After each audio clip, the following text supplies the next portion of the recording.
if you let's see if I take another one here. If they get a low hazard is only 50 feet away. Again, if you look at a process unit from, say, fire pumps, again we're looking at 250 feet spacing. So when we do the layout of this here, we have to look and consider each equipment from the unit and consider the spacing on this. This chart here is basically from a unit to unit basis. But if you look at the 23, we're looking at basically 23, 24 is basically spacing requirements within a unit and considerations we have to have for the layout. On page 23, if you look at table 1, that's not very clear. This is telling us what we have to consider in our layout. For example, if you look at on the left column, it says platforms, items we have to locate over a platform. What it's saying, if we have elevated exchangers, we need to put a platform underneath it. If we have elevated control valves, we need to have a platform access to it. Manholes at equipment, we've got to build in our layout. We've got to build in platforms to it. And that's just some example. If I go to the next one down, it says platform items located at the edge of a platform. Some items are not heavily maintained and are small components, and they do allow us to not actually have a platform underneath it, but access from the side of a platform, such as 4-inch and larger gate valves, globe valves at vessels, some battery limit valves, insane relief valves, 3-inch inlet and smaller, some level controls. So you don't need a platform underneath those, but we have to have access from the side of a platform. If you go to the one down, it says permanent ladder. In our layout, we have to access some of this equipment from ladders. We don't need to build in a design of a platform, but we have to at least have a ladder access to some of this equipment, such as check valves, level gauges, controllers, furnace observation ports, handholds. These sort of things. We don't need a platform, but say we need to put access by a ladder, which is accepted by the client. Going down to the bottom one, no permanent access. Some elevated orifices or meter runs. They don't require us to actually have access to, say, meter runs, but we do need to have temporary access, which is basically like a wooden ladder, a 14-foot ladder. So they can bring a ladder, put it against it, and they can go and then just review it or inspect it as they have to. Temperature indicators, pressure indicators. So we don't need any access to it other than a temporary ladder.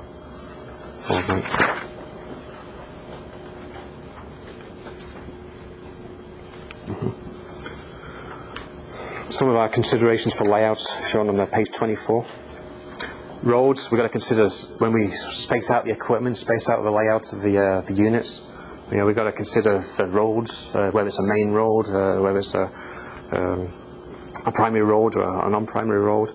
Where there's got to be clearance over a road. We've got to consider if we have a pipe bridge going from one unit to another unit, we'll allow 18 feet clearance. We have a width of 22 feet. Clearance over a secondary road is only 10 feet. Width is only 10 feet. The difference being a road which goes round a unit, considered a main road. A road which goes inside a unit doesn't necessarily go too far just to access some equipment. That can be a 10-foot road with 10-foot clearance. Going to access walkways. We always look. One thing that we always learn is that we have these books and manuals which give us recommendations, but each client has his own book and his own recommendation, and usually it's set very early on in the project, and we have an order of preference, and it's usually the client's manuals, documents, design guides will always be first. The second one will be the Parsons. If for some reason it's not covered in the clients, and there's happens in a lot of cases, if their document's not that detailed, we'll then fall onto the Worley Parsons documents for design and layout. Can you name the roads or do the clients? They will rent. We make recommendations. They approve everything. It's funny, but in the one early on here says we should name the roads A, B, C, 1, 2, 3, but in all the facilities I've been, it's called Oil Site Road or Cat Cracker Alley and things like that. So yeah, so yeah, no, we make recommendations. Client makes the approval. Okay. If you go to page 25, it's not very clear at all.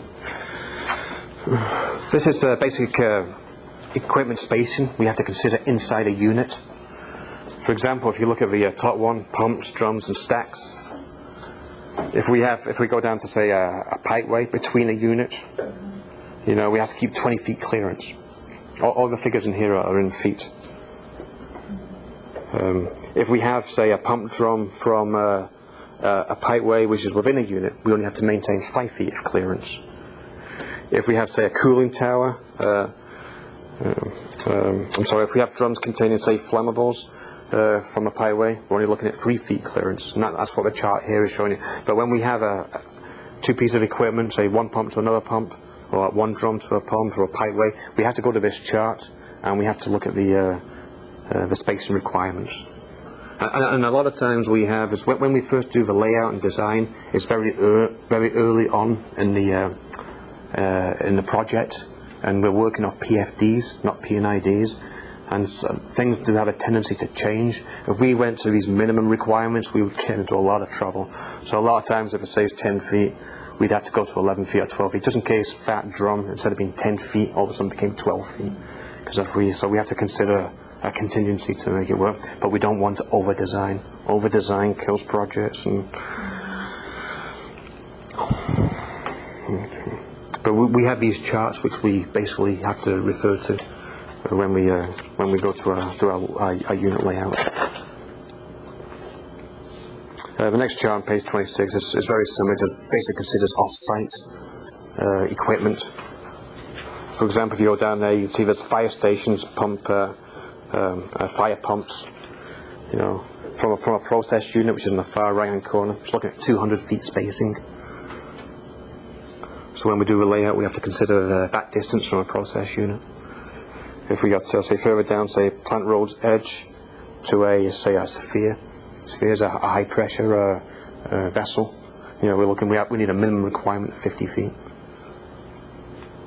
And this chart basically gives us a lot of our off-site type of equipment and spacing requirements. Okay.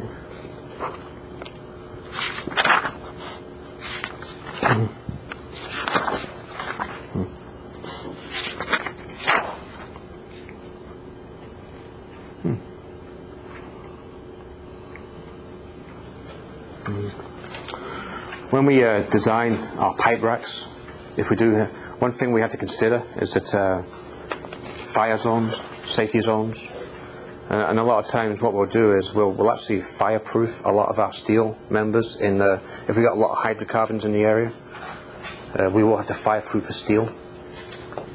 And a lot will go up to, it's usually up to the first deck. Above the second deck where the fire may not reach, sometimes you can go up to the top, but we'll probably fireproof this lower deck. Wrap something in? Yes, what you do is they put like a little, it's like a wire mesh, which goes around the steel, and then they put on it's concrete, and then it forms a shape, and it has a fire rating. Each project may be different. It may be a fire rating of 1 or 2 hours or something of this nature, and that'll give the emergency vehicles time to come there and put out the fire. A lot of times it's just a matter of finding the source of the fire and shutting the valve down. You know, but I was actually at the Wilmington refinery when we had a fire. And it only burned for about 20 minutes, but the damage was quite severe. You know, it didn't take long for the fireproofing to crack, but it was a very old facility, and actually the pipe rack did bowl in the middle.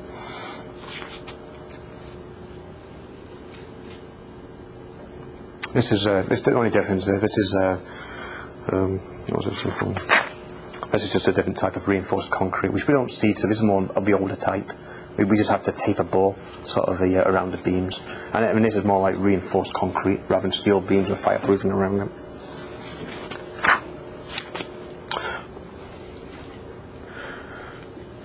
For each process unit, we have to basically, I say each unit has to be maintained.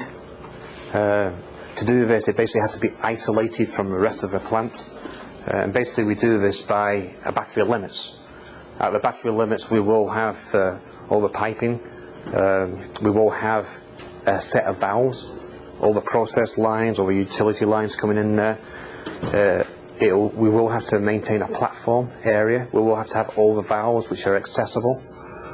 They will have, a lot of the tendency will be to have a double blocking bleed, which is what we call a positive isolation, because valves do have a tendency to leak. But if you have a valve that leaks and you have a second valve, then it gives them a little bit more security. Then when you do a maintenance, a unit shut down, they'll put a blind, like a piece of plate in between the flanges there, and that'll give them a positive isolation. And then they'll shut down the facility, or actually run down the facility. There's a high maintenance, a lot of work involved in shutting down the plant. Platforms will have to be designed around all the valving to make sure it's easily accessible. If you do prefer, unlike on this, they do prefer to have the valves in the vertical. A lot of times when the systems go into operation, the lines grow. They do tend to move a little bit. Lines in this position here can actually be difficult to separate apart. If you have it in the vertical, it's easy just to lift a line and put your blind in there. And a lot of clients will prefer us to design a battery limits that way. Some will even go as far as to actually asking us to take all these valves and bring them down to grade, where it's easy for them to maintain.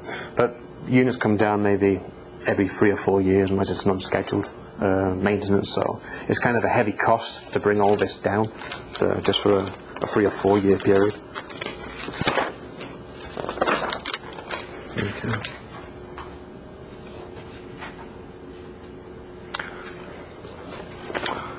One thing that's do you